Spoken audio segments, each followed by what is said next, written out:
I would let you know what all of the mods in it are, but it's like close to 500.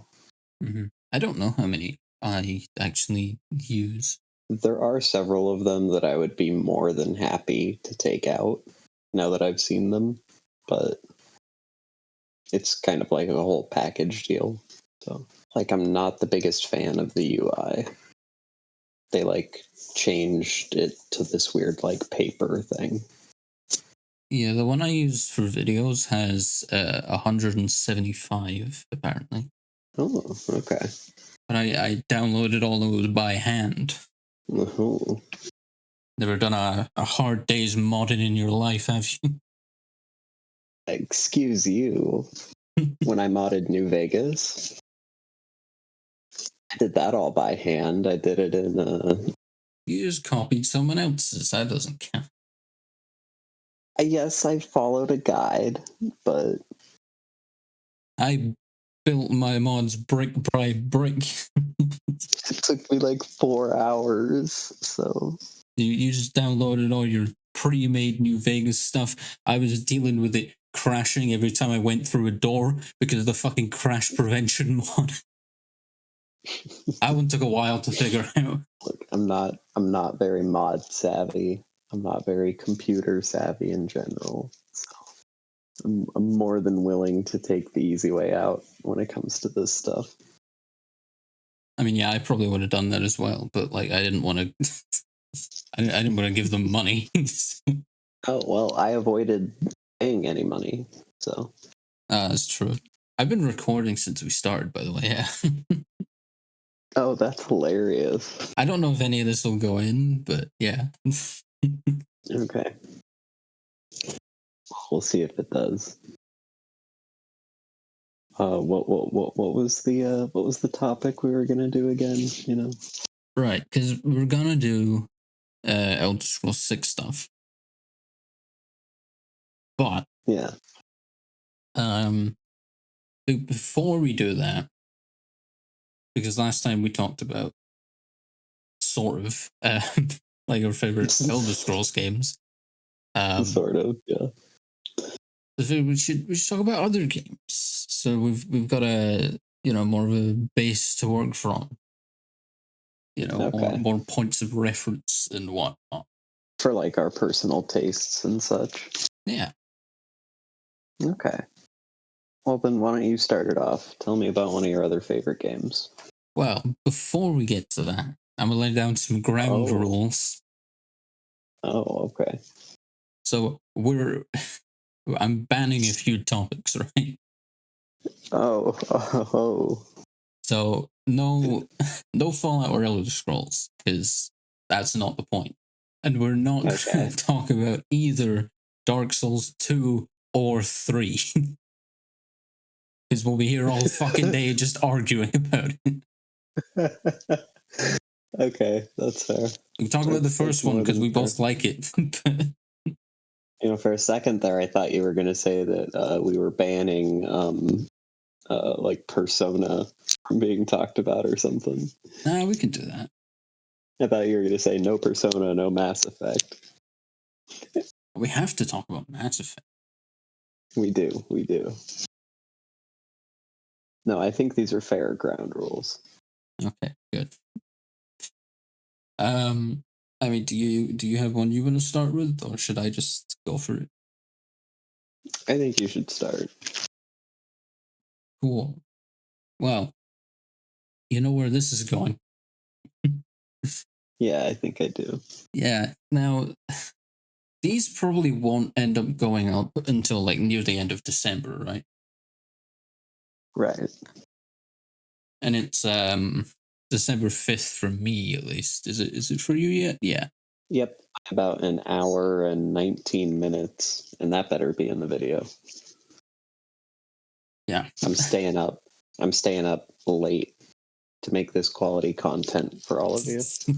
But given the time of year it is, and also when it will be released, I'm going to say with complete confidence that my first topic is the 2025 Game of the Year, according to the Game Awards. And that is, of course, Expedition 33. And if it doesn't win Game of the Year, what the fuck, Jeff? Anyway. Well, as a person who has not played any of it and hardly seen anything from it, to be honest, I gotta say, it's kind of given me the vibes of the equivalent of an Oscar bait movie, but for a video game awards. So I have a strong feeling it'll win, unless Silk Song disrupts it, which I feel like that might be a fair upset. Possible, but Expedition 33 has the most nominations ever. Mm-hmm. I am aware that it is probably going to sweep multiple categories. It should. Like, genuinely, it should. But it also, I think to an unfair degree, has slightly too many nominations. Because, like, the voice acting one, there's 6 choices. And 3 of them are from Expedition 33. Literally half the nominations. It's like, do you want to choose one of these other games? Or... No, can you imagine if none of them win in that category? That would be a little interesting. It would, actually. But that actually kind of brings up an interesting point. I wonder if it would be more fair to restrict games to being limited to like 1 nomination per category or something. I mean, I think 2 max. Yeah, 3 just like 3 out of 6. That's half the field right there. Or they should just do what I think the Golden Joysticks do, where you have like a more typical sort of like main cast awards and supporting cast. Yeah. Although apparently there's some fucky stuff with how the Game Awards chooses stuff anyway, which isn't really surprising, but... Nah, I mean, it's an awards show. They're money-making machines. Oh, I know. I used to work for one. Now that's an interesting story. Well, technically, I used to work for a company that did a lot of award shows, but let's not get into that. Okay. We'll divulge all your life secrets at a different time. But anyway, Expedition 33. It is, and this is to anyone who actually has played it, maybe a sort of weirdly, I don't know, ironic-ish thing to say, I guess. But it's like,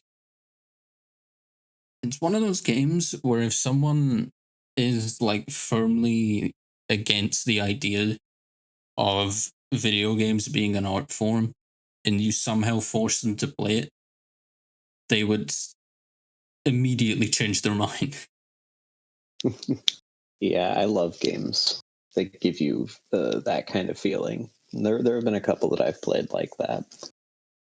Because it's like, I feel like even most people who do agree the video games are an art form, even people who will tell you the video games are like the highest art form, still most of the time you're playing a game and you're just like, it's a game, I'm playing it, woo. And that's like as far as your thought will go. Like, yay, brain stimulation, good. Well, I mean, that's basically the equivalent of like a not to denigrate slasher movies or anything, but kind of like a slasher movie, like your run-of-the-mill Friday the 13th sequel, you know? Just kind of exists to occupy time and entertain you for a little bit. And it is still art, but it's not deep, per se. Yeah, and that's fine. Mm-hmm.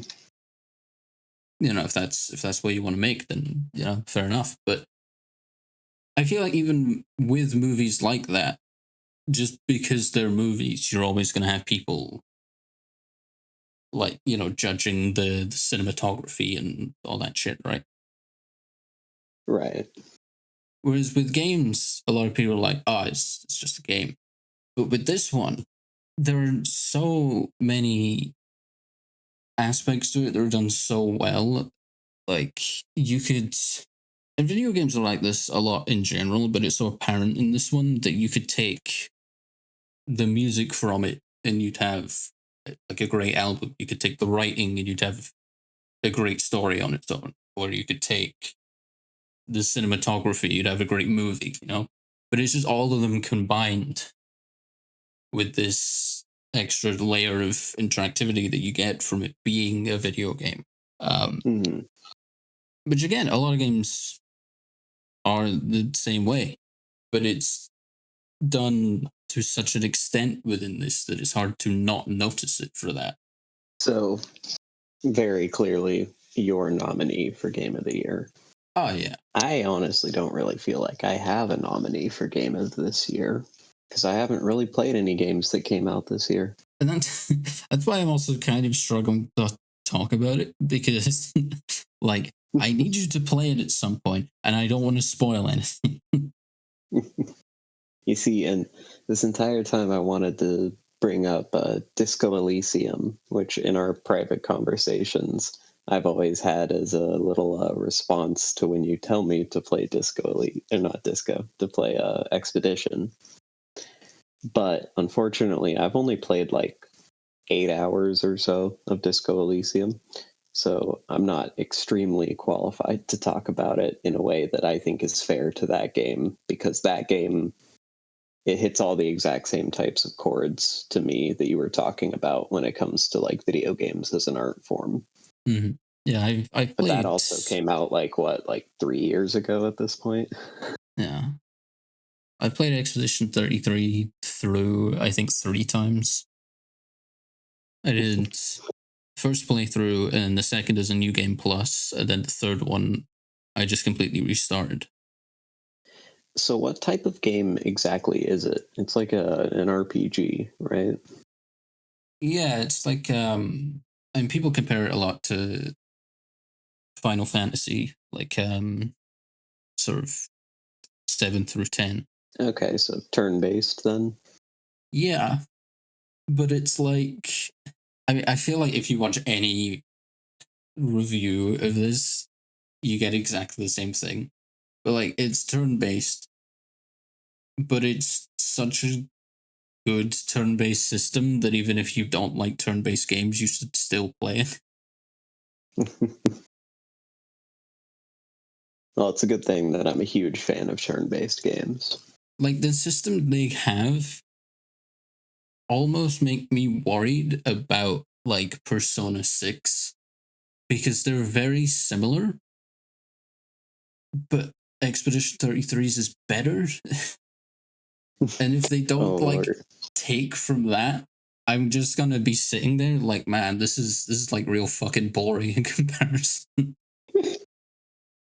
Are you afraid that the game might have mildly spoiled other games in the same genre for you? I mean, kind of. But and then, weirdly, I was watching like just yesterday, Moist Critical's little not review, but just like a video on the game, I guess. And he said the last time he got so invested in just like playing a game was when he played Elden Ring, and the last time he got so invested in the characters within a game was when he played Mass Effect 2. Which, despite the fact that I played both of those games at very different times to him, is exactly the same way that I feel. Not necessarily Mass Effect 2, because, I mean, I played Legendary Edition, so I just played all of them through at once, but yeah. Mm-hmm.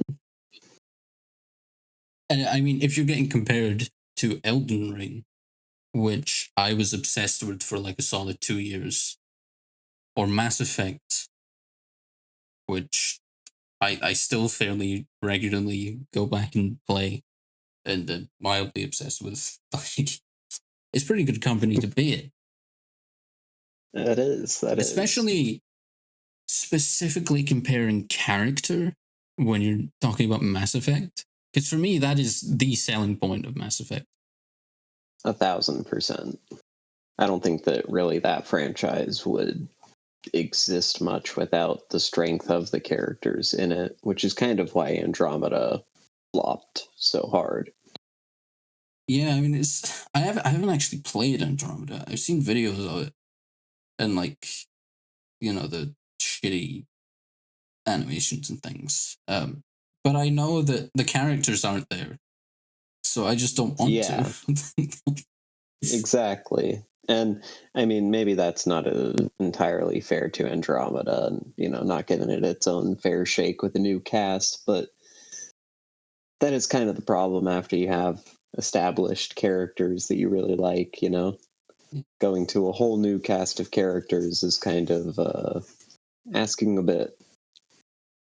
Plus, I mean, is that combined with the reputation it already had? Yeah, well, BioWare in general at that point was just going downhill. Yeah. Yeah. And there were,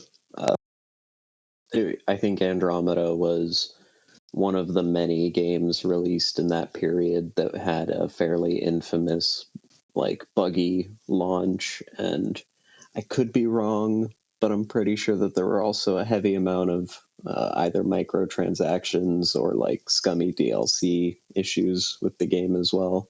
So it wasn't just the game itself that it was being judged by, which unfortunately I feel like that's a lot of games nowadays. Like I know that we weren't going to talk about Bethesda games much, but a quick reference to Starfield, I think. To be fair, I didn't mention Starfield. You didn't. I found a loophole. I did. I think that it's kind of in the same way as Cyberpunk, but Cyberpunk, that conversation, it's like a dead horse at this point to talk about mildly. But it's a little impossible to talk about that game and not talk about how it was when it released specifically, because so many people's first impressions of that game just became everyone's impressions of that game, which is that it was a fairly buggy, empty mess. Although the funny thing is, I played Cyberpunk quite close to launch. I was lucky enough to grab a Series X, as I mentioned last time, and it worked fine. I didn't actually have any issues with it. I just didn't like the game. I had so many issues with it, and I had a ton of issues with the direction that they took the game in, but I came to appreciate it quite a bit. I have played it again a little bit since all of the updates. I mainly came back I want to say a year before the what was it, Liberty City DLC. No, that's Grand Theft Auto 4. It's What's the DLC then? It's Phantom Liberty, I think. Phantom Liberty. Thank you. It adds Pacifica City or something to the I don't game? know, because I haven't actually played it. I see. I haven't played since before that, so. Yeah. I played a year before that, which it had a ton of updates from, the release when I originally played to that point, and it did feel a lot better. But I still haven't played the most recent version, which is apparently super great and fantastic. Yeah. And I will say, from what I did play about at this point 2 years ago or something, it is so different from on release.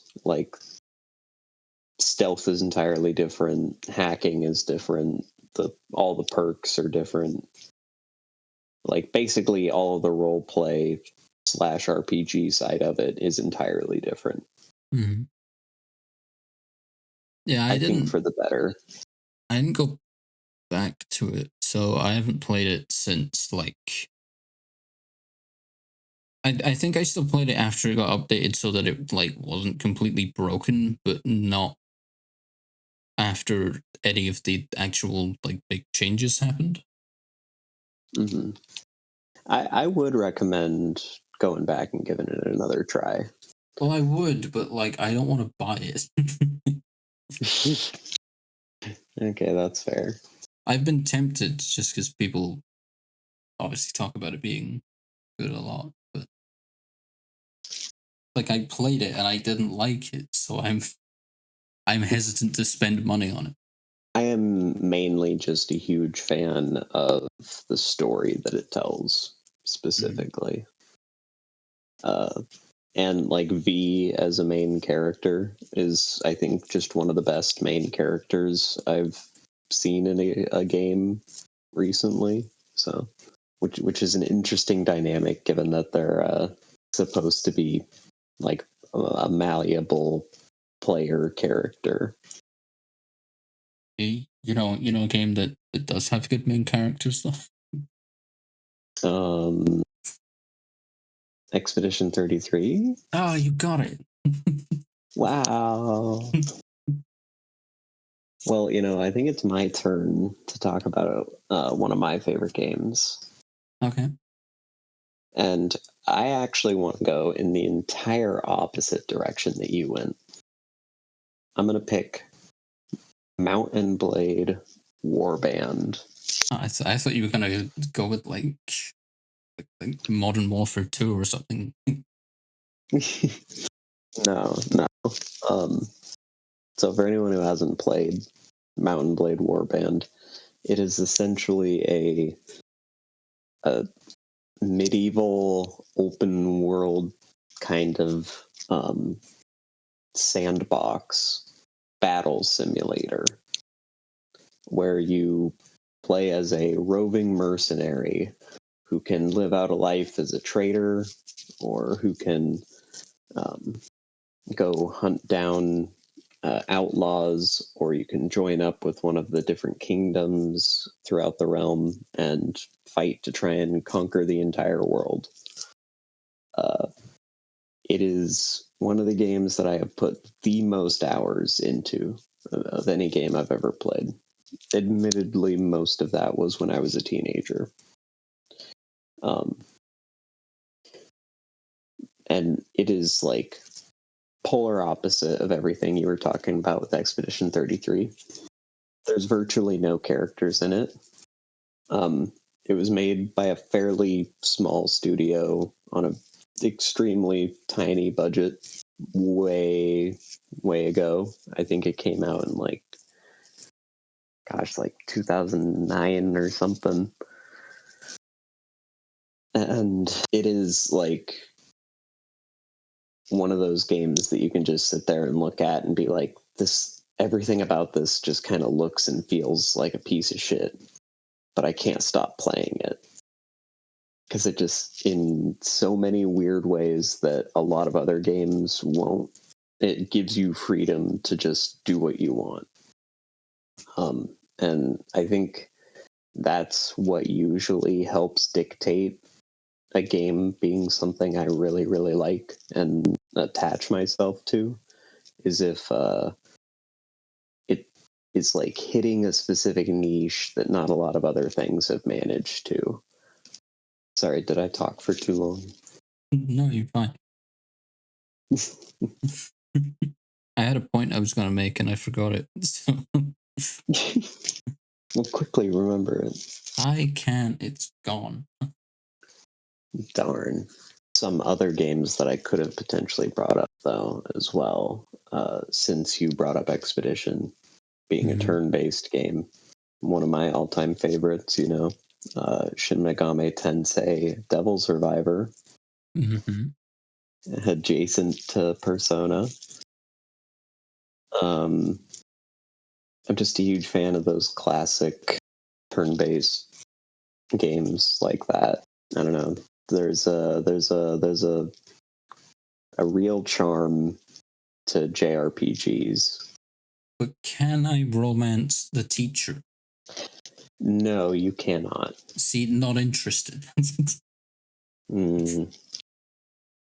That's why we play Persona. Damn it. I don't want gameplay in my video game. No, instead you just you romance the hot, nearly suicidal singer. See, that's no fun. And you don't even actually technically romance her. You just, choose her ending. You mean I can't date every single character in the game at the same time and somehow get away with it just because I'm the protagonist? No. Unfortunately, it would be a little hard to form a bunch of harem-like relationships within 7 days in a government lockdown where everyone's getting killed by demons. Damn. That would be kind of interesting. Persona game with all the same Persona mechanics, but just people are constantly dying. Like Persona 6 set during a war or something. If we are going to bring up Persona, I do need to make the one and only comparison to the Elder Scrolls that will be here. Which is... See, I found a loophole. You're just breaking the rules outright. They're my rules, fuck you, right? Okay. The one comparison I will make is that much like the Elder Scrolls, at least for the main games on both sides, there are only 3, which is 3, 4, and 5, and 1 and 2 don't exist. That's how it is. You've got Morrowind through Skyrim, and then you've got Persona 3 through Persona 5. And anything before that is not real. You were pissing off a fair amount of people there, and I really like that. Look, it's not me saying they're not real. It's the developers, clearly. Look, I'd like to argue otherwise, but I haven't personally played Daggerfall, so...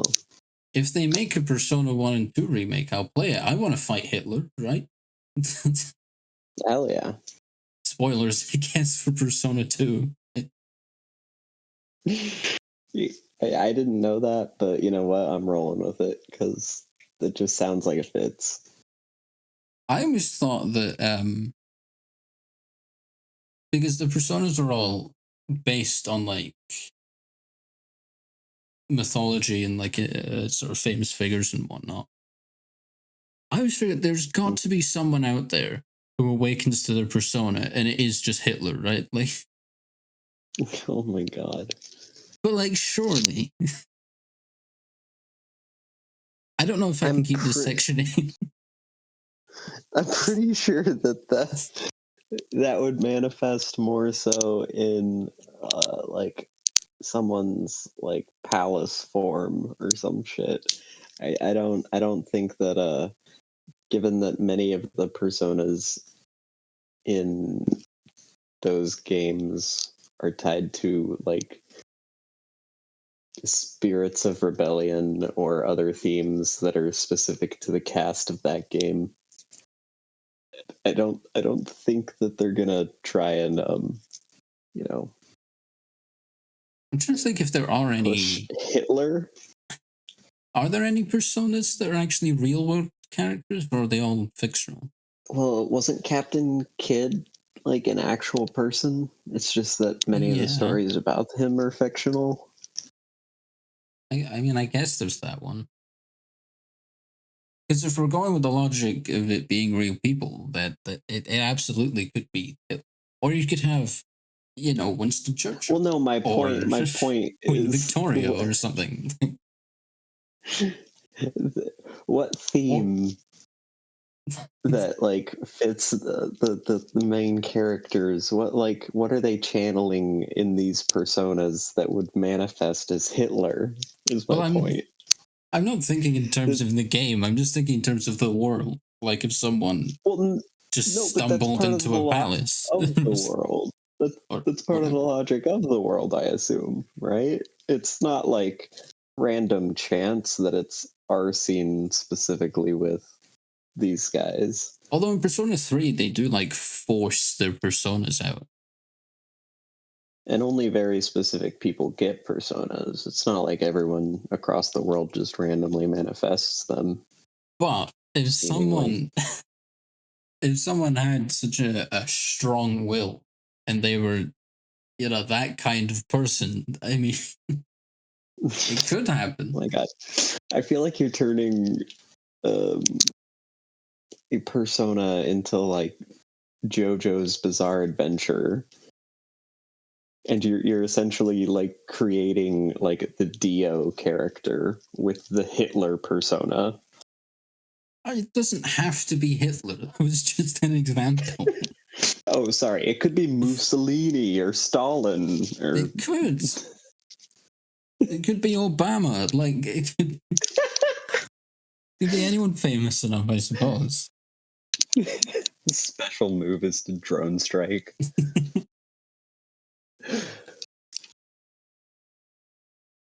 Come on, Atlas, make it happen.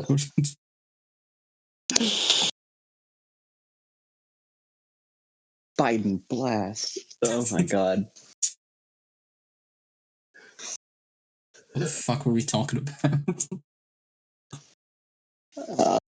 We're trying to I was talking talk about the games only having 3 of each. Yeah, that, sure. Because Did you have more to say on it? I've been wanting to make a video about Persona 3 for ages. Which is funny because it's actually my least favorite. Not that I dislike it. I actually want to make a video about good things about it. But I don't know. I just haven't. Well, and me and you are both currently waiting for a edited playthrough of Joseph Anderson playing through Persona 3. So that is true. I don't know. It's weird because I played Persona 5 first. I played Royal. And that was fantastic. And then I played Persona 4, and I loved that as well. And then I played Persona 3, and I still enjoyed it, but I didn't feel like I connected with the characters as much. Mm-hmm. And I don't know if that's just... I played Reload. I didn't play the original Persona 3, but... Oh, so you didn't play Persona 3 then? Okay, calm down.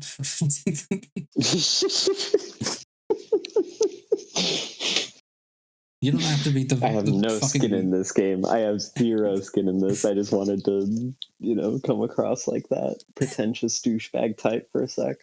You don't have to be the fucking voice of Twitter in these conversations. It's fine. Well, if I'm not the voice of Twitter, then who is? Who isn't? Sane people. True. Which, I mean, to be fair, sane people only constitute about half of the people on this podcast, so... Now, what does that mean? I think we should leave it to the audience to figure that one out. Sure. That's a great idea. Yeah, leave a comment down below. Who do you think I'm referring to as the sane one? I mean, it's clearly me. Engagement. Because I've played Expedition 33 and you haven't, so... True, but clearly I'm the sane one because I'm not the one who thinks Mass Effect 3 is the best one. Oh, are we just gonna jump straight into that? We're gonna jump right to that then, yeah. Okay, I didn't even finish my Persona talk, but fine. Yeah, I want you to right now defend yourself in the court of public opinion on why you think Mass Effect 3 is the best of the series. Citadel DLC. I win. Fuck you.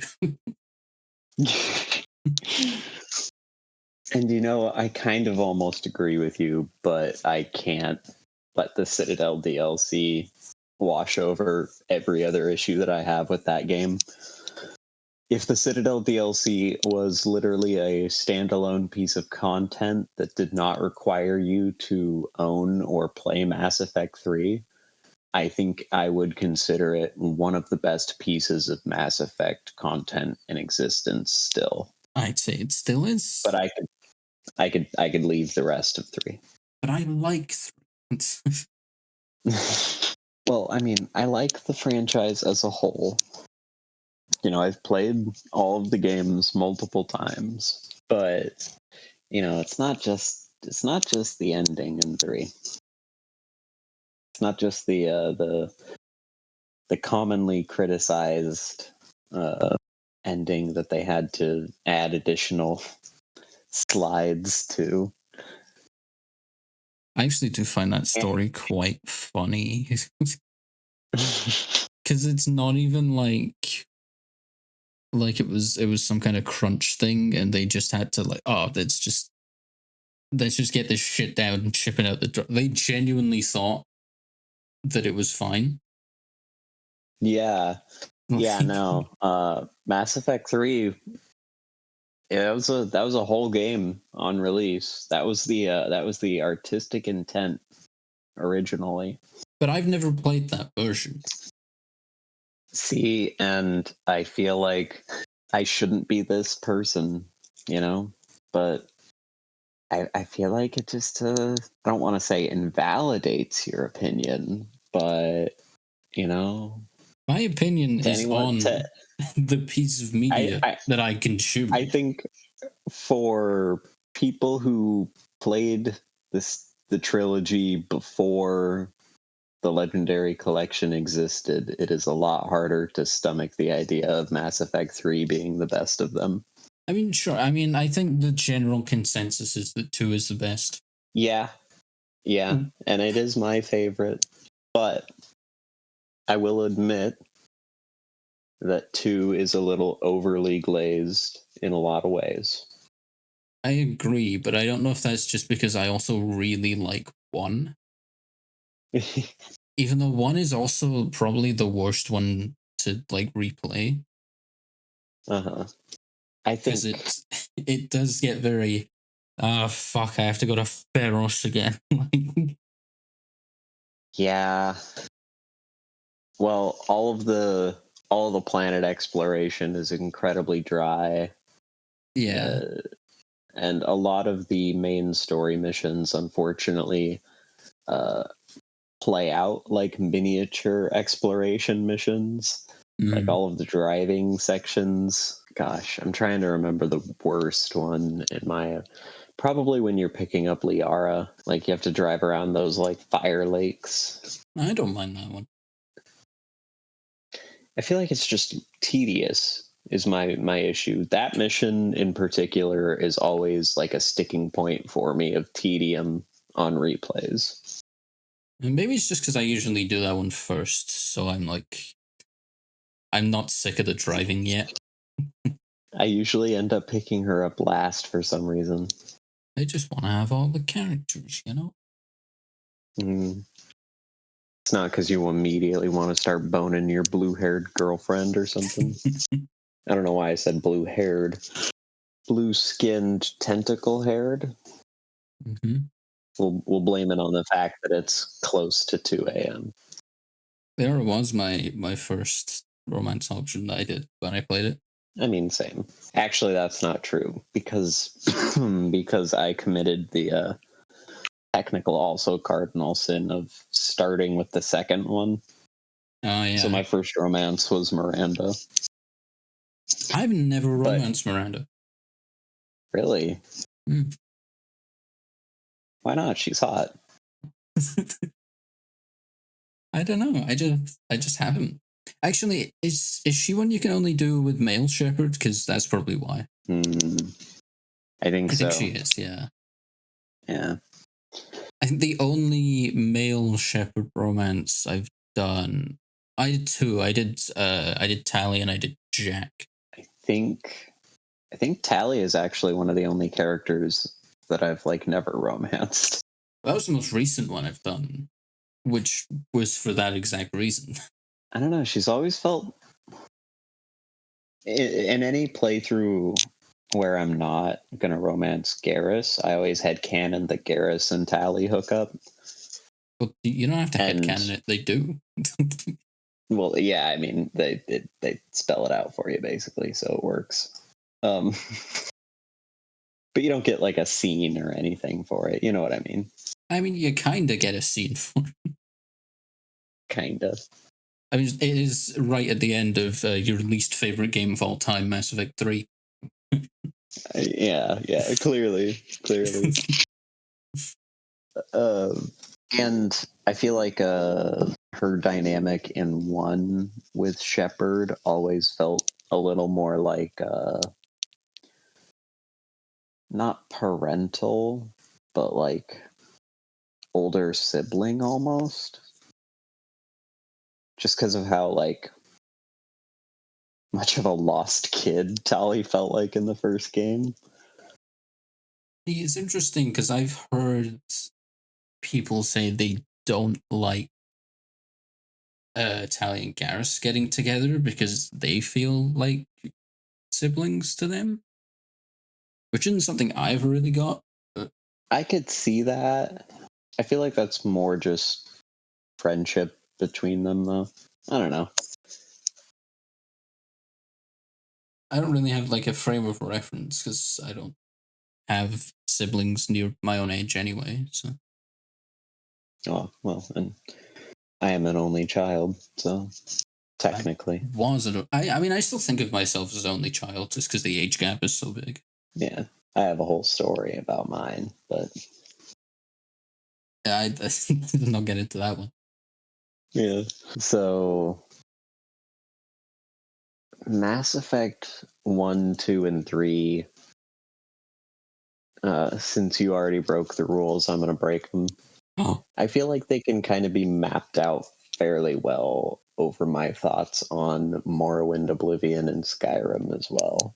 Because both series had this evolution where they very much like slimmed down a lot of the RPG mechanics that were byproducts of that studio's previous projects from like the 90s and early 2000s. Because like you go back to Mass Effect 1 and you look at like the gear, like the different types of grenades, the way that the biotic system worked, and the what do they actually call the tech powers in that game? I'm spacing on it now.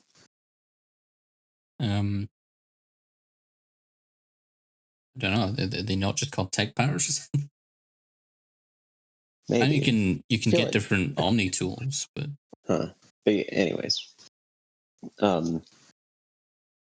they turned over the course of the Mass Effect trilogy from like RPG third-person shooter to third-person shooter RPG. right.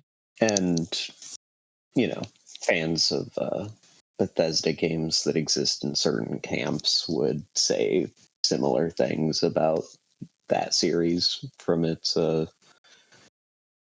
releases of Morrowind to Skyrim.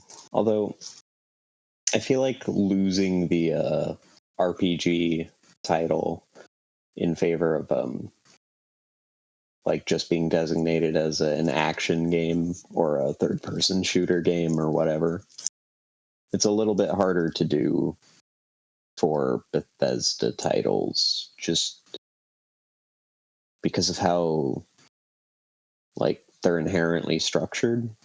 Mm-hmm. Because I mean, you remove like all of the RPG mechanics from Mass Effect, you still have like just a traditional, third-person shooter game. You remove all of the RPG mechanics that exist in like Skyrim. I don't even know if you had a game at that point. Yeah, because I mean, even just the whole base idea of who you play as in Bethesda games is that is a blank slate for you to fill out yourself. At least for the most part. Right. So you would need to have it not be that. But at that point, then you're also like entirely eliminating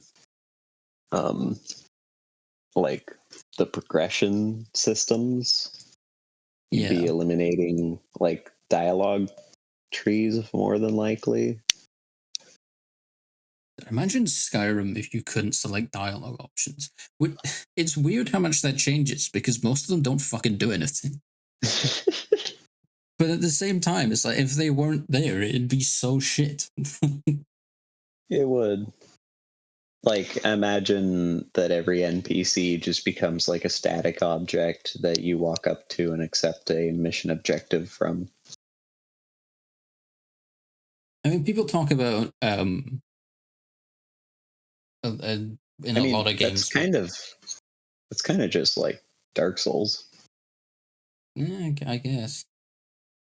If you talk, people talk a lot about Bethesda, with the whole illusion of choice thing. And it's like, yeah, but what if I like the illusion though?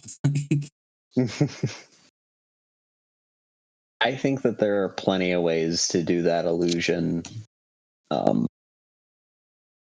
are just fine. And I think that it is up to your individual level of like what you expect dialogue mattering to be in an RPG. I think I don't think any Bethesda game has dialogue that like dialogue choices that matter. I don't think any of them do. Include that would be like what Morrowind, Oblivion, Skyrim, Fallout 3, Fallout 4, 76, Starfield. Mm-hmm. We have to leave New Vegas out because it breaks every rule here. We have to leave New Vegas out because it's good.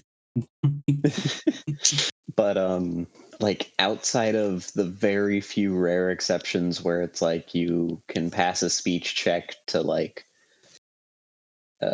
skip a combat section or resolve a quest like peacefully with one person instead of having to kill them or something, you know? I really need to make a video about why the speech skill tree sucks. Oh god, yeah. I would not be surprised if speech is cut in Elder Scrolls 6, but that's the next podcast. Yeah, we need to get off talking about fucking Elder Scrolls again, right? Right. Why do you like Mass Effect? Tell me. Why do I like Mass Effect? Yeah, just all of it. That's the characters 1,000%. Mm-hmm. I fell in love with Garrus. We'll just leave that. Yeah, you can just stop there. We're done. We'll just full stop. Understood. Garrus and Rex are two of my favorite fictional characters of all time. I think that the world that BioWare created up until Mass Effect 3 is very like just so full of like flavor and depth and intrigue. I kind of want to not include Lair of the Shadow Broker in that as well. I will say, as much as Mass Effect 2 is my favorite of the trilogy, I think that the DLCs are just so inadequate compared to the Citadel. I mean, yeah, I still like Lair of the Shadow Broker. It's okay. Yeah. The other one. The other one's trash. Well, aren't there two others? There's Project Overlord, which is fine. The trash one. No, the trash one is the Batarian one. I can't remember the name of. Project Overlord is the trash one. Project Overlord is fine. The Batarian one doesn't make any fucking sense. There is no plot point in that Project that makes sense. Overlord makes sense? How does it not? Took a random autistic dude up to a supercomputer and think that he can solve the Reaper codes. Yeah. Maybe he can. What do you know? I mean, the only good thing about that DLC is getting to fucking like nutshot the scientist at the end. I mean, it's an exploration And of I don't think you morality, even and get it to do works. that. It's fine. It's not an exploration of morality. It is. I mean, they fuck it up because they don't give you any morality points for it. That's my biggest issue with the whole thing. But I think that the Batarian DLC is much more an exploration of morality because even no, though it because it forces you sucks. into making the same decision regardless, basically the Batarians always have to die. It at least explores what that type of bad choice like does to a character like Shepard. But it sucks. Eh. You go to the prison and you rescue the lady, and then she's like, despite the fact that she's already indoctrinated at this point, she's like, here's all of our plans and exactly how you can stop them. Oh, by the way, I'm evil now. And then they fucking knock you out for like however long that is. And then it's like, Well, oh, you need to go and stop them all. Thank goodness you know exactly how to do that now. either way, neither of those DLCs are worse than Leviathans of the Deep or whatever that fucking one is. So I also disagree. Maybe I should have that is banned the Mass Effect. worst. That is the worst DLC of the entire series. I don't think it is. I know why you I think hate it it. is garbage. Like, I get it. I think it's boring. It's a boring DLC, mission wise, and it is bullshit in terms of lore. So I'm not that bothered, to be honest. I think it's fine. I don't mind their explanation. I personally feel like it ruined the Reapers entirely. Even more so than the actual end of the game that everyone says ruined the Reapers. I think that DLC ruined the Reapers, which I think is the really funny thing that a lot of people said that DLC helped make up for the end of the game. I don't know. I don't mind it. I think it's fine. I also don't hate usually with things like that in games, I don't want any of it explained. Like I don't want there to ever be and again, to break the rules, I don't want there to ever be a game set like when the Dwemer are around. Like, I don't want to experience that. I want them to stay this ancient race that's kind of mysterious, right? And that goes for a lot of and mystery stuff. And we already have all the answers we need about the Dwemer, technically. Yeah. Where'd they go? Well, that's not important. Oh, okay. Where they went isn't as important as why they went. Isn't it, though? I don't think so. I mean, you say that until they show up until in the they next come game, back, and they've got fucking laser rifles from Fallout. Well, you know what? That seems more like a topic for your our Skyrim or the Elder Scrolls and Fallout in the same universe video. Well, I already made that. I can't do it again. But no, I don't hate that they explain the Reapers. Because it feels like in Mass Effect, they explain everything. Did you have the Codex? And it's like everything is documented in it. And it's like, oh, okay. I don't mind having more information. I don't hate that they explain the Reapers either. I just hate the explanation they gave. I think it's fine. Because I do think that they needed to explain the Reapers, and I will give them this small benefit here. I think that they were kind of given an impossible task or they gave themselves an impossible task in writing Mass Effect 3 in general. Because the whole appeal, like both of us have said, about the series is the characters. Mm-hmm. And endings are just hard. Mm-hmm. when you no longer, are experiencing these characters' stories, the fun is over. And so the end has to it has to hit. And I don't think that it really was entirely possible for them to please everyone with whatever ending they decided to write. Mm-hmm. But regardless, they didn't do a good job. I don't know. I mean, I made a video, right? One of the first videos I ever spoken on the old channel.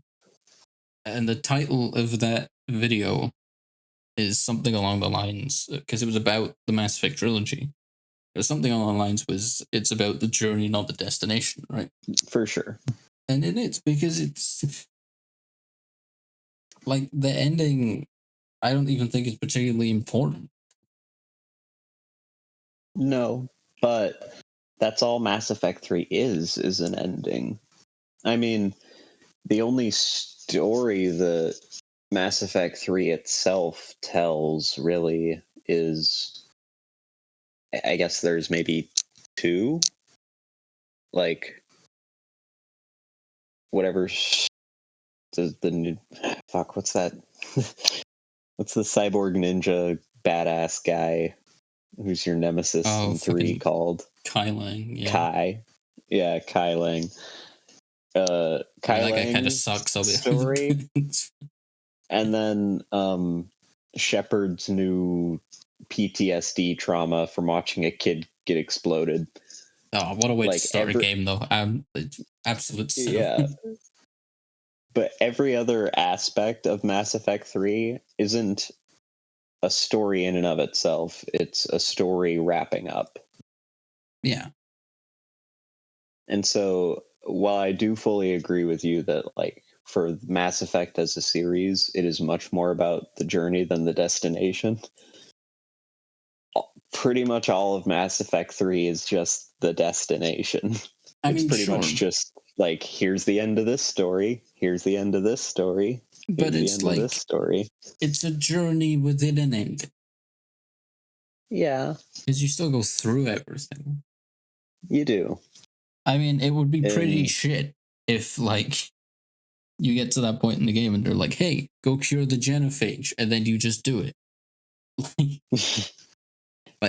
do think that the genophage might be one of the only plot lines in Mass Effect 3 that I do like. That plot line is so good, though. It is. Especially if you still have Morden. Which, my first time playing 3, I didn't. He was the only character who died in 2. Oh. Which that's sucks. rough. But yes, that is entirely carried by Morden and Rex. So if either of those characters are dead, the genophage is unfortunately not as impactful. Eve is still a good character, though. I can't remember her actual name. She does tell you at some point. Okay. So we've talked about Mass Effect. We've talked about Devil Survivor briefly. Talked about Mountain Blade and Expedition. What other games would you consider to be amongst your favorites? It's a weirdly difficult topic. It shouldn't be, though. I mean, I'd say, like, Halo, but I don't think it counts for this. Why not? Because that was more like, I enjoy the experience of playing it with friends when I was like 12. Yeah. I mean, I still love the campaign of, like, Halo Reach, and you know, the trilogy and everything, but it is mainly just, you know, it's 1 a.m. and you're fucking around in Forge or whatever. Right. Well, I am firmly of the belief that that series died for me when it stopped supporting local couch co-op, which I think was Halo 4. I think Halo 4 had it, actually.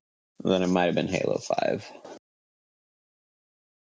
I actually But, don't know if that's true or not. I'm pretty sure Halo 5 didn't. I know Infinite didn't, at least when it launched, and then people were like, hey, but you can, because we just like did this and it works. I just know that at some point it was part of the wave of every video game cutting off local couch co-op. Although, if we're going the complete opposite direction to the topic of this video, Halo 5's campaign is like my least favorite thing I have ever played. I haven't played a Halo game since 4. I didn't even mind 4. Like, sure, like they changed the art direction, which I was never a huge fan of where they took it. And you can make all the arguments about sprint and blah blah blah. But the story they told, even if you don't like it, it's still like entertaining. Yeah. At least a playthrough. Whereas Halo 5 is the most boring fucking thing I have ever played in my life. Like, the opening cutscene is kind of sick, and it just goes completely downhill after that point. I have heard that it was a pretty bad game. The only mission I like in that game is the first one where you actually play as Chief. But you spend the majority of the game as someone else, which is also shitty. Trying to think if there is any shooter, like a first-person shooter video game like that I could offer as a game that I like. Have you played any first-person shooters? You know, I have. It's been so long since I've really played any is the issue. Because, like, the only ones that I have come into mind are, like, ancient, like, that I haven't played in, like, over a decade, at least. Like, BioShock 3 or... There's a like, BioShock 3? Do you mean Infinite? Yeah, Infinite. Okay. Sorry. Which is a game I owned for, I want to say, 7 or 8 years. I owned it and it was installed on my console that entire time. And I never played it. I have a lot of issues with it, and I'm fully, in agreement. Well, not in agreement, but I am, willing to accept all of the things that people who are fans of BioShock 1 and 2 have as issues with BioShock Infinite. But I just think it's a very solid campaign for a shooter. I mean, I've heard it's very good. I just never played it. And now I can't play it. Because I don't have my console anymore. I liked the 2016 Doom remake. Oh yeah. Not really a remake, but you know what I mean. But I don't know. First person shooters have always just been like fun times. I don't think since I was a kid has any of them stood out to me as like really like engaging games that I super care about. I have a third person shooter that I care about. Yeah. Is the original Gears of War trilogy. Oh, okay. Because Gears of War was the first game I ever played on Xbox 360. Interesting. And then I dropped it after about an hour because I also had a Star Wars game, and I was like, ooh, Star Wars, cool. I'm going to play that. Then I went back to it, and I played through 1 and 2, because those were the only 2 out at the time. And 1 is... It's a very specific game. I don't know how else to put it. It's like it's janky, and it's very, I don't know, like I want to say heavy, like but it uses that. Or like heavy, like emotionally. No, just like the feel of like the controls and one. Okay. Like it. Like everyone feels like a walking slab of beef. Yeah, I mean, the whole point of that game is that like everyone in it is like absolutely jacked. Yeah, yeah. It's just, big angry man who swears a lot, shoots things. Um, Yeah. No, I played through there's those games with my first girlfriend. Oh yeah, but there is an emotional undertone to one, and there is a plot thread that carries over into two with Dom's wife, which is done very well in two, and I think two story wise is by far the strongest, and then three is the one I played the most Mhm. because I got it on launch. I got the like special edition one that came with like it came with like the cool case, and you got like the big cog medal in it. It came with like the big flag and like Hammer of Dawn blueprints and stuff. It was cool. I miss getting shit like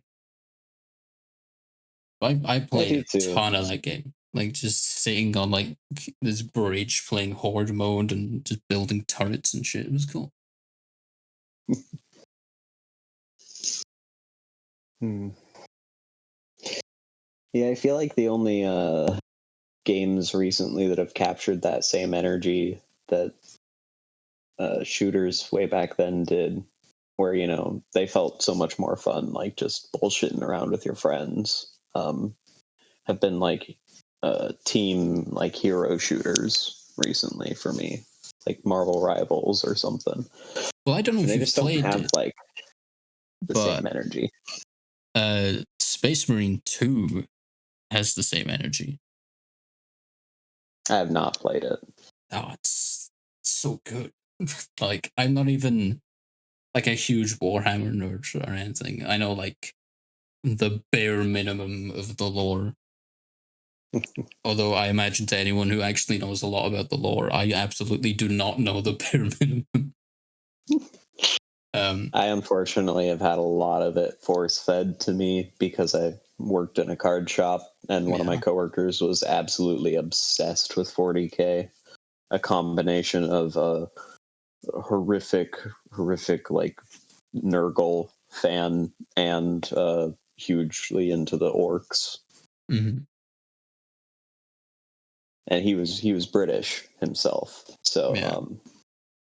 It's a shame like that there's no orcs in Space Marine 2. There is in the first game, which I also played back in the day. So I was very excited for the second one before it even came out.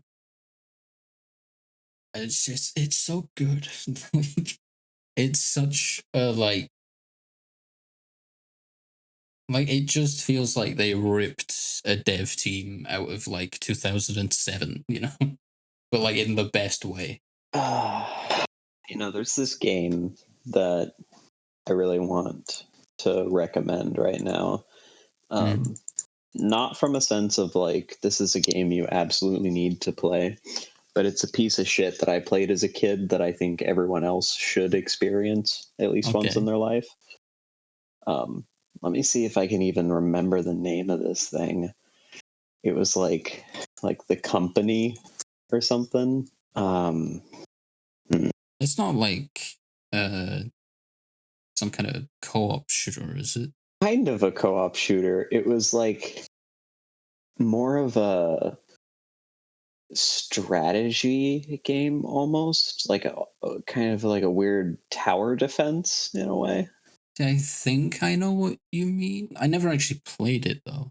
I see it's a very very hard game to actually try and like remember. Can finally found it. Jesus Christ. Yeah, it came out in 2006. Why was this not on the list? Oh wow. Why was this not on the list? Moby Games. Or was it and I'm just blind? No, it wasn't on the list. Fuck you. Okay. Damn. Gonna Yeah. call out the website. I'm calling out the website. So The Outfit is what it's called. Oh, okay. I'm sending you a copy of the box art here because it's a classic. definitely looks 2006. Yes, I need you to edit this into the video. This image. Yeah. You play as this, grizzled company here of soldiers that like you spawn in other soldiers, like other companies of soldiers or tanks or like gun emplacements, and then like your actual main character, like you can move around and shoot and stuff, but most of the other stuff is stationary. It's a fucking weird game, but it stuck it out sounds to me. kind of sick. It is kind of sick, and it has just the silliest vibes to it. Like, yeah, no, I'm not gonna find any clips from this game on YouTube, unfortunately. Damn. But there's this like weirdly hilarious scene where you minorly dent up this like a Nazi officer's car, and he just like screams about it in the most comical way. He's like, "My car! What have you done to my car?" But he doesn't sound like Italian or whatever the fuck that was. You need to do more impressions. I really don't.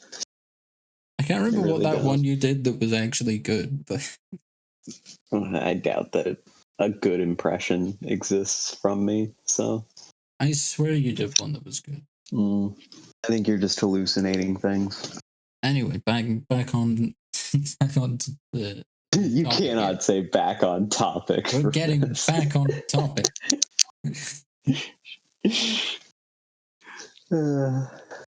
So when are you going to play Expedition 33? Sure. Yeah, that's back on topic. It is back on topic. I don't know. By the end of next year. That's too long. Play it now.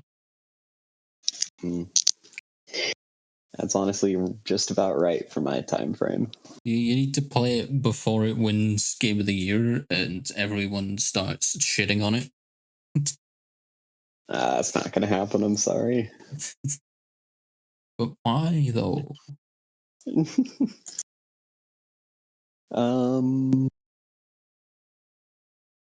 I think it's just because I like teasing you. I mean, you always are at your cutest after I've teased you a little bit, so. I'm going to leave that in. I'm leaving that in out of spite. Okay.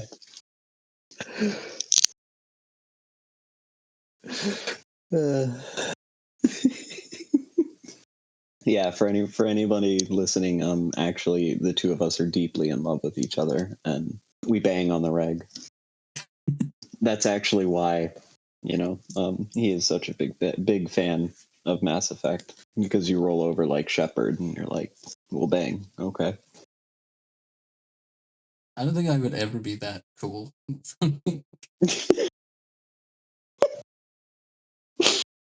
Like, Shepard is, I mean, God love him, they're a fucking psychopath. I'm tired of your disingenuous assertions.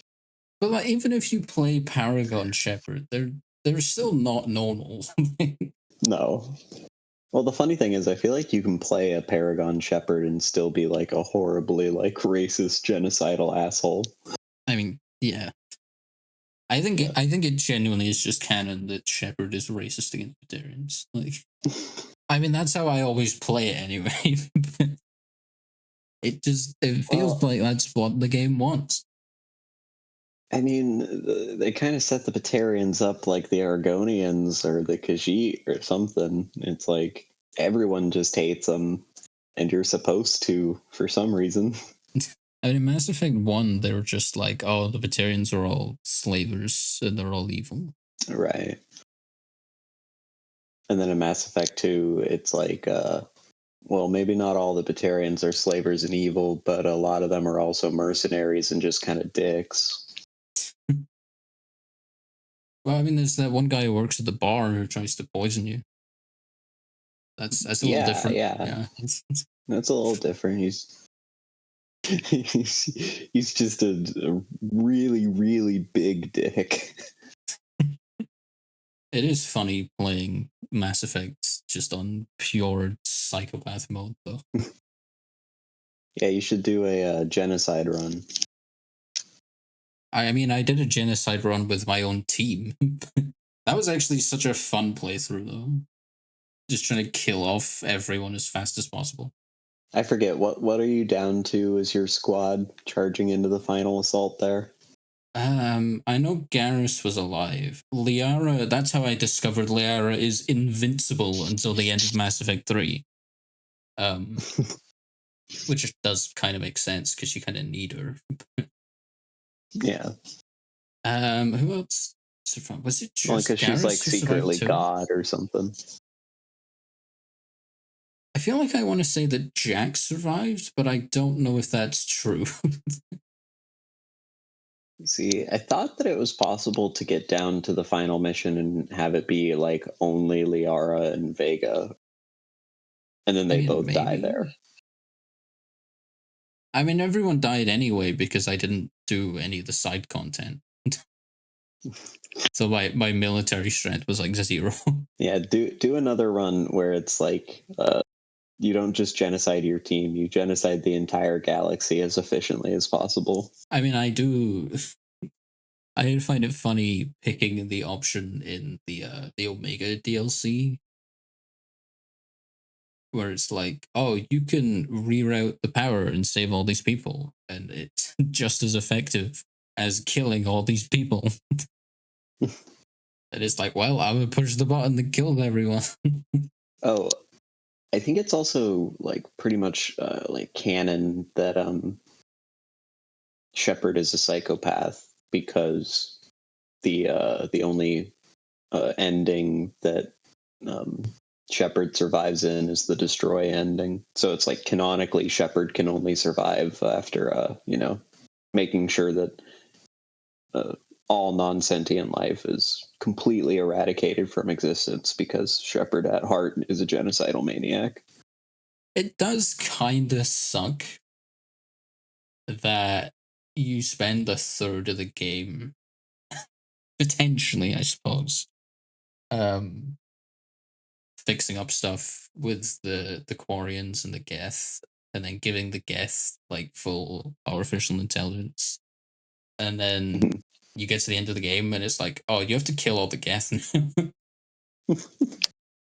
No, that's the best way to do it. You have the Geth kill all the Quarians, and then you kill all the Geth. But even if you don't have them kill all the Quarians, it's like you're trying to do a good playthrough.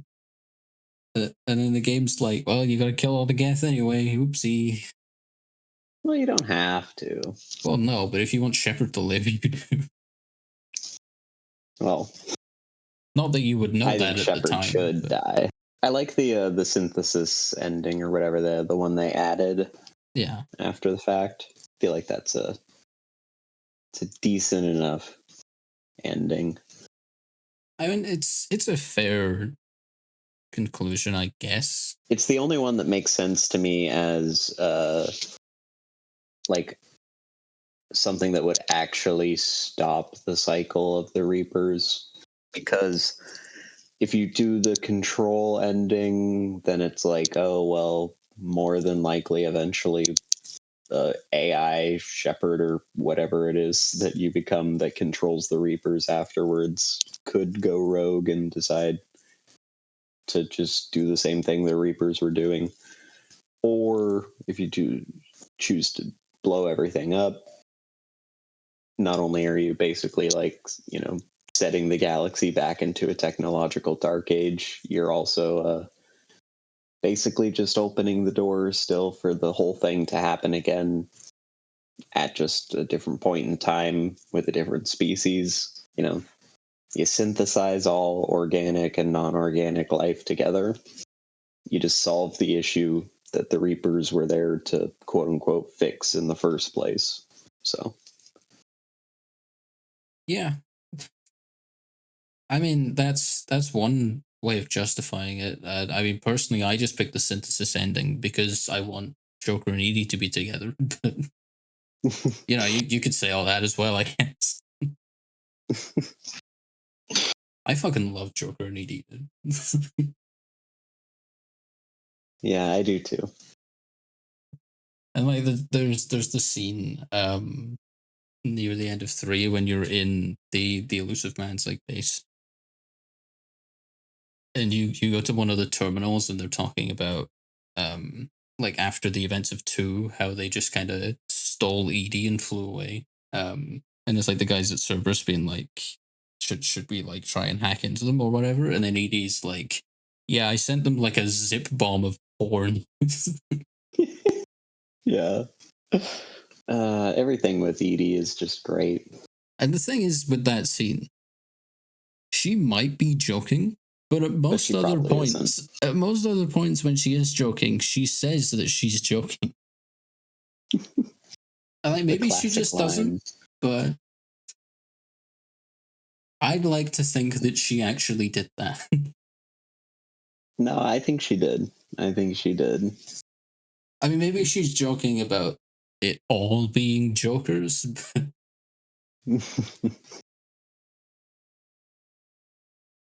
Although, I don't know, that wouldn't surprise me. I think the one of the things about Mass Effect that is just always like such a weird thing, like just one of them, it's such a minor detail of the series, but it's such a weird thing that it's true. What the fuck is Seth Green doing voicing Joker? But he's so good. He's so good as him. But what the fuck is Seth Green, of all people, doing voicing you got Joker? A problem with Joker being Chris Griffin? Like, no, I just find it so weird.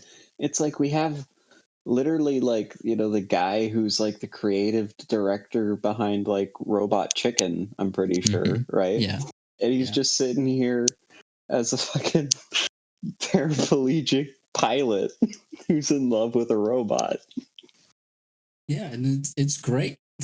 It's great. It's just so weird. It's those.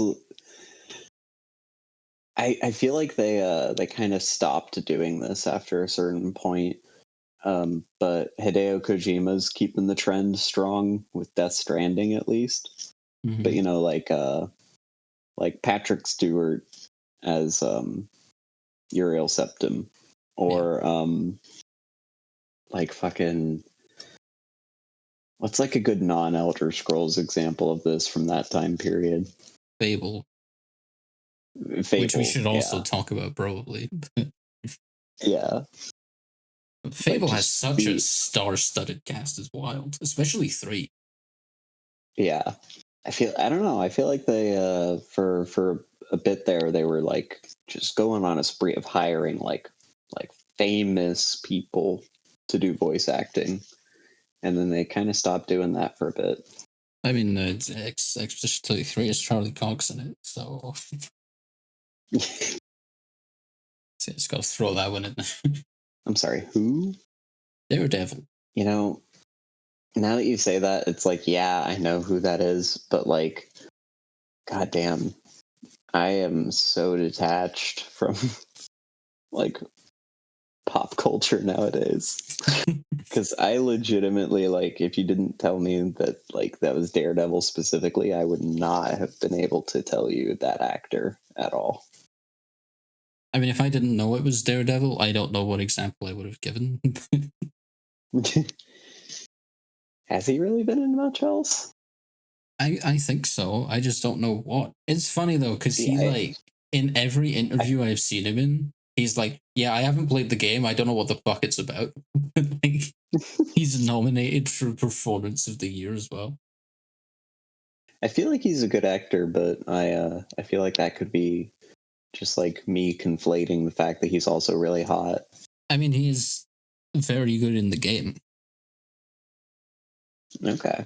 I don't think he has the best performance in the game, but that's still a very high bar. Yeah. He's not one of the 3 people nominated, is he? He is. Oh. It's him, and then Jennifer English, who is Shadowheart, I think, in Baldur's Gate 3. And Ben Starr, who is, I think, Clive in Final Fantasy 16, which I haven't played. But Yeah, I haven't played a Final Fantasy game since. Well, I haven't played a Final Fantasy game in a significant way since 10. yeah, I don't even know what the last one I played was. It was one of the older ones. Sorry, I keep yawning. I've played a bit of 13, and I've played like a tiny bit of 12, but yeah, definitely nothing more Which recent. one's the funny one?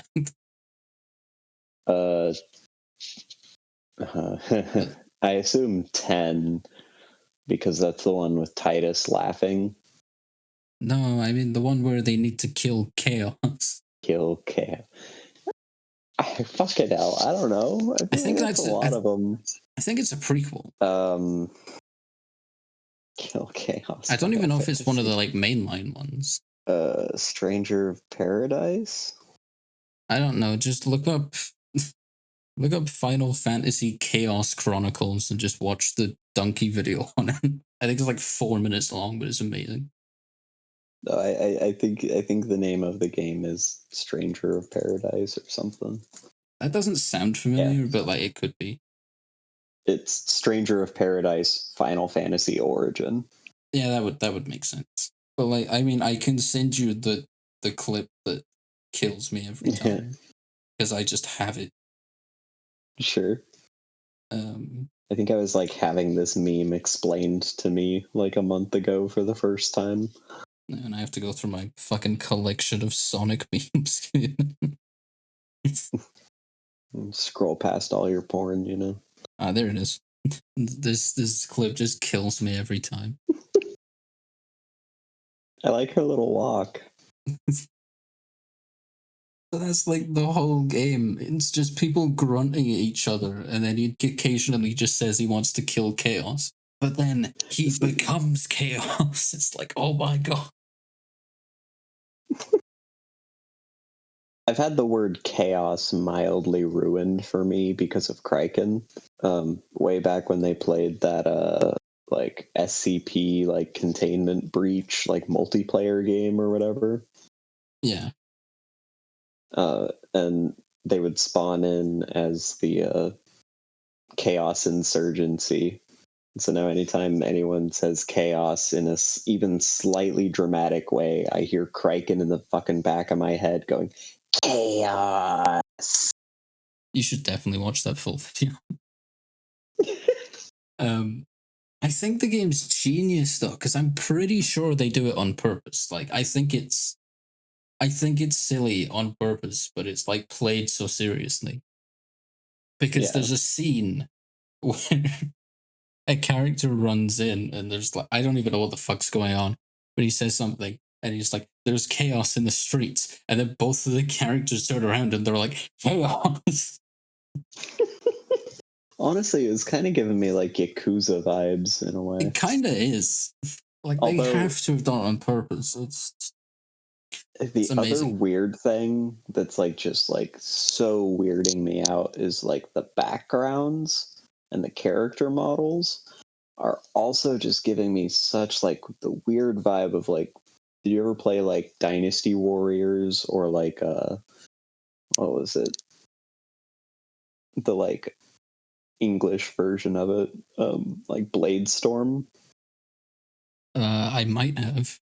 There's just this weird thing they do where it's like all of the background models are almost rendered in a way that makes them like feel different than like all of the character models in the same way that like you ever played like a sports game and like the stadium like literally like almost looks like it's from a different game compared to like what the field looks like. Yeah, I mean, have you ever zoomed in on the crowds in the arena in Oblivion? Yes. They're like PS1 characters. Is amazing. Yeah. But yeah, stuff like that, like things that I feel like we largely left behind in gaming. That clip you sent me there, I'm getting that type of vibe from the background of the game. We need more paper crowds. We need more Paper Mario. I've never played it. Paper Mario and the Thousand Year Door is one of my favorite games, but I haven't played it in close to 20 years at this point, so. Yeah, I'm not a big Nintendo guy, but we've talked about Nintendo already. Although if we're going favorite games, I feel like I should probably at least mention Pokemon Platinum. Oh, yeah, Pokemon Platinum. Platinum, Gold, and then X and Y. Those are the three best gens / versions of those gens. Platinum is like I don't know if this is necessarily true, but I almost feel like Platinum is in a weird twisted way responsible for me liking Skyrim as much as I do. I feel okay. What's the connection there? Well, Platinum is like weirdly lore heavy, right? Yeah.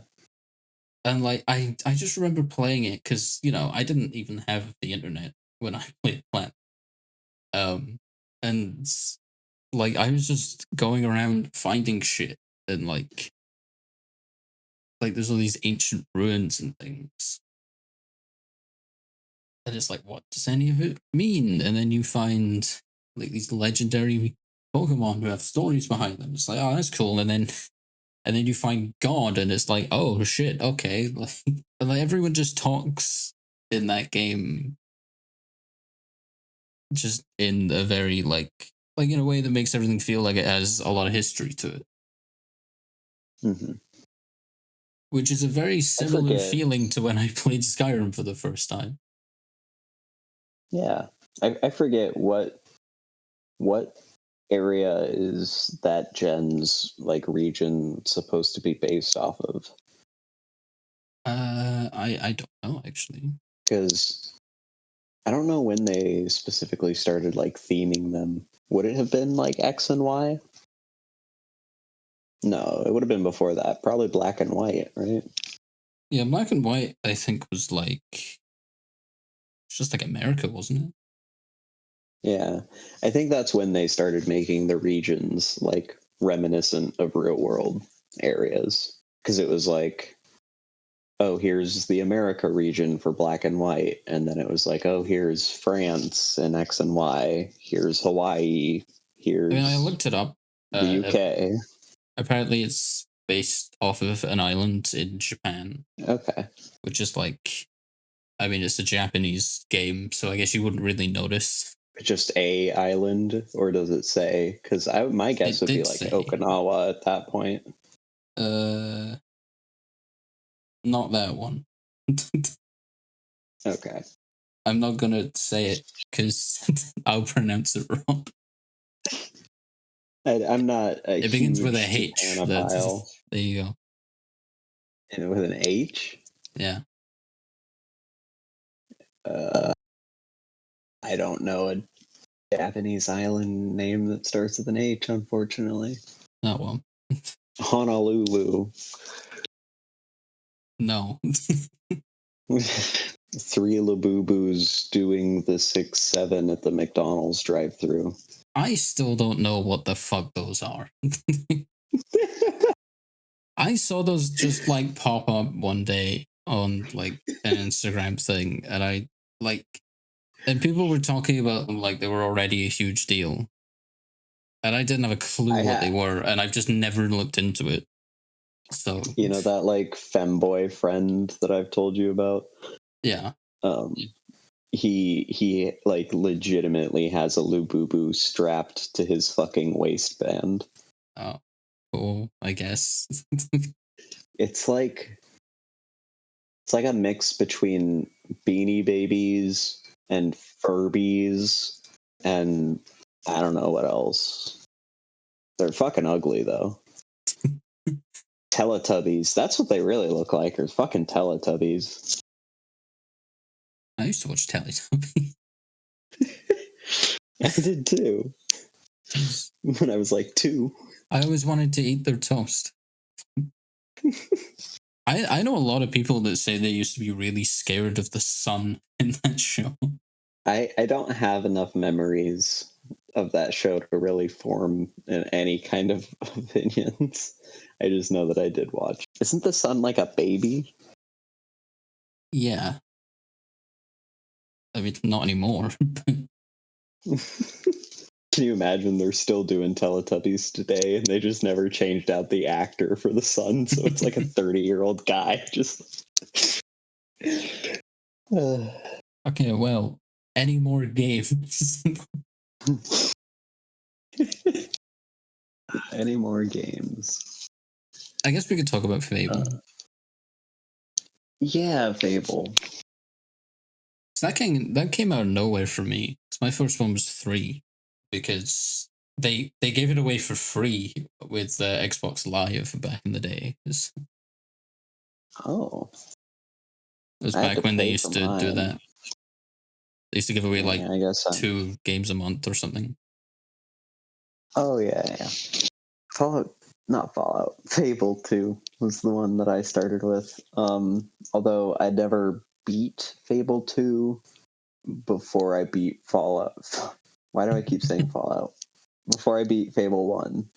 So while Fable 2 was like the first one that I played, Fable 1 was definitely the one that like stuck with me more as like my first Fable experience technically. You say that 3 is your favorite, yeah? Yeah. I mean, I know that it's probably not as good as 2. Because 2 does a lot of things that are actually quite interesting. Mm-hmm. And then 1 is like, it's cool in a lot of ways, but I kind of don't like aspects of it at the same time. A little rough. I think that unfortunately a lot of aspects of Fable 1 and 2 both just have not really aged well. Well, I think I just don't massively like the heroes in 1 or like the way they're portrayed. Mm-hmm. Which, I mean, I guess is part of the story, but I don't know. I don't like that it feels kind of like, I don't know, Hogwarts isn't a great comparison, but it's like that kind of thing, but also like they're super famous and everything. Yeah. Like, I like that in 2, like, they're still around, but it's not quite like that. Mm-hmm. And then in 3, heroes are like almost this kind of like this mythological being. I feel like what you're getting at there is almost like kind of the whole conceit of Fable. Well, not the whole conceit of Fable, but like a core conceit of it that had to be played out over the course of the series, which was that like almost like Shrek, you know, it's like a parody of the genre it's sitting in, of like all the fantastical like tropes and such, almost like because Fable as a franchise really exists to like mock the like stereotypical English fantasy setting. Yeah. And I think that like a joke that works perfect for that satire is the idea of like all of these noble heroes in mythos, right? Just slowly being cynicized and corrupted. Yeah. And that really is what plays out over the series from 1 to 2 to 3. I think maybe that's kind of why I don't like 1, because it's, I mean, I do like it, I just like it less. Just because it's the start of that. Like, I Right. prefer where it goes as to where it begins. And like, it has to start somewhere, obviously. So like, it's not necessarily a criticism. It's And just that's fair. And I mean, I think that really all it is kind of the same joke, just like told again, but like more aggressively. Because like that type of cynicism is very much still there throughout all of Fable 1. Like otherwise you wouldn't have like the core mechanics of the series, like the ability to like, be evil, like, kick chickens and eat little chicken babies and such. that is one thing I don't like about 3, or at least it's kind of disappointing going back and playing the other ones, is like in Fable 2, especially, if you're evil, you look really fucking evil. And then in 3, it's Yeah. like you just glow red a bit. Yeah. And I feel like a lot of the evil decisions in 2 were more evil than they are in 3. 3 is also just very easy to manipulate because of the whole Yeah. treasury system. It kind of just breaks it. But it's also really fun to do. That's half of the issue right there, is like most of the quote unquote evil options can be cushioned by just like, like fixing things up in other ways. What I kind of more meant was like in 2, while a lot of the evilness is like still played up for laughs and jokes, I think that like simply the joke of being that comically evil lets itself play out more, whereas in like 3 they really try and like over jokify all the evilness. Like I could be wrong, but I'm pretty sure in 3 that's the one where they have you like eat the chicken egg, and then they have like 30 seconds of them just being grossed out that you actually did it. I don't actually know. Is that 3 or 2? Maybe 2, because I don't even know if you can eat the eggs in 3. Let me double check this.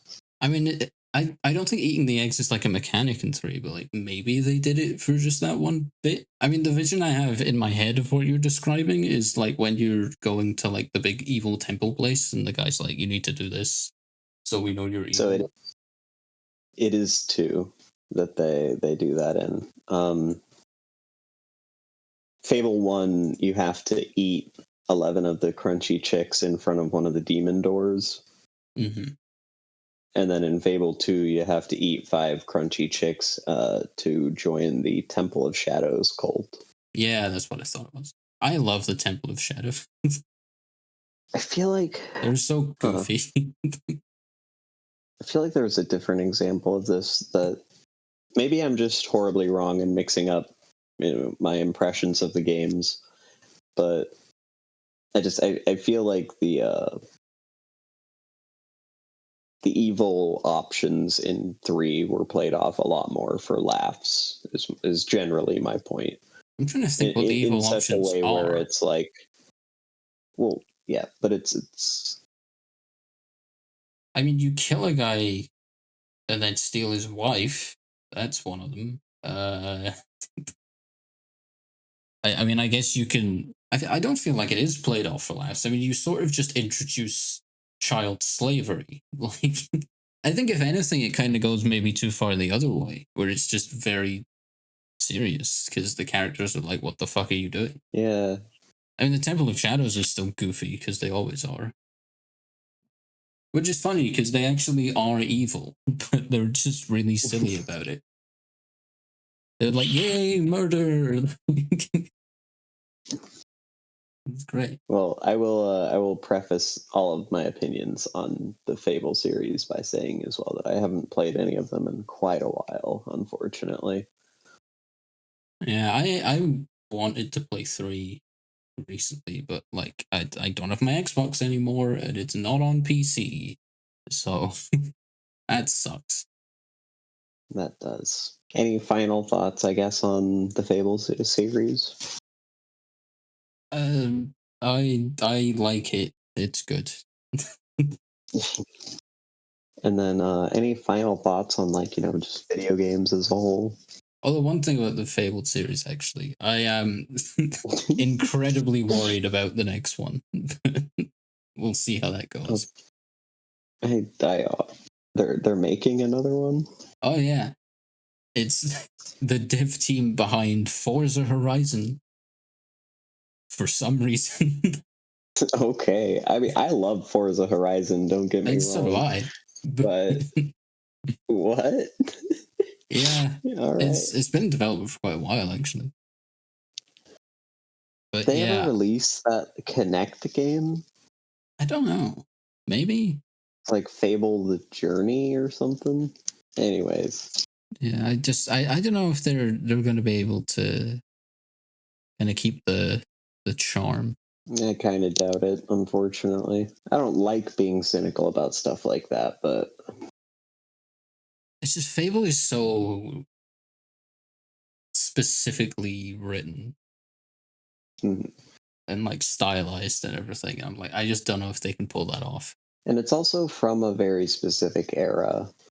Mm-hmm. As fun as those games are, I think one of the issues the third game really started running up into was, just kind of an issue that a lot of games from that specific creative head suffered. Peter Molyneux, he's kind of famous for being a bit of a Todd Howard type. I don't know, that might... I mean, kind of, yeah, I get it. I don't think Todd is quite that bad, though. Not that bad. Some would say he is, but not that bad. He is, at the very least, more successful. So. That is very true. So, at the same time, with him no longer there, with him no longer being there, it's kind of going to be a mix of feeling like a lot of the creative drive that was behind the original Fable probably isn't there anymore. But at the same time, they probably won't also be dragged into a million different directions that might ruin the, development pacing of the game. So we could see. Yeah, I don't know. It's going to be interesting, especially with the studio they've chosen to do it. But we'll see. We will. Speaking of Forza Horizon, though, why the fuck can't I buy it anymore? What's with that, Microsoft? Why can I only buy 5? I want to play 4. Oh, I just want to go back and play the original. I don't know if I can do it. I can play the original if I had a console, but 4 I just straight up can't get anymore. I love 4 because it was set where I lived, because I lived in Edinburgh, and there's like a fairly decent recreation of it in that game. And it's very weird to drive around a place that you live in a video game. I can imagine. Although the street that I have to take to get to my house didn't exist. There was like a left turn, and I'm like, it's just not there. Damn, so they didn't put your house in the game. They didn't. It was very sad. Very sad. Otherwise, we would totally, drop it right now and dox you. You could be like, look, that's my house in Forza Horizon. I had so many hours in that game, though. And I was just fucking gone. Like, I might try and, buy a key for it, because I know you can still play it if you own it.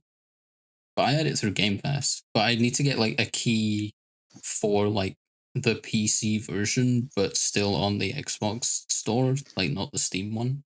Because if it was the Steam one, it would still reset on my progress. Yeah. Anyway, that's a whole other fucking conversation about game preservation and shit. But yeah, exactly. Well, I think we had a good talk today. I'm excited about Elder Scrolls 6 theories for next time. How do we actually end this? Well, we cut it off right after you say, how do we end this? No, but I at least want to make one final point, going back to Mass Effect, which is that the correct romance choice is obviously Garrus, Yeah, I'd bang him. Yeah. There we go. That's there's your outro.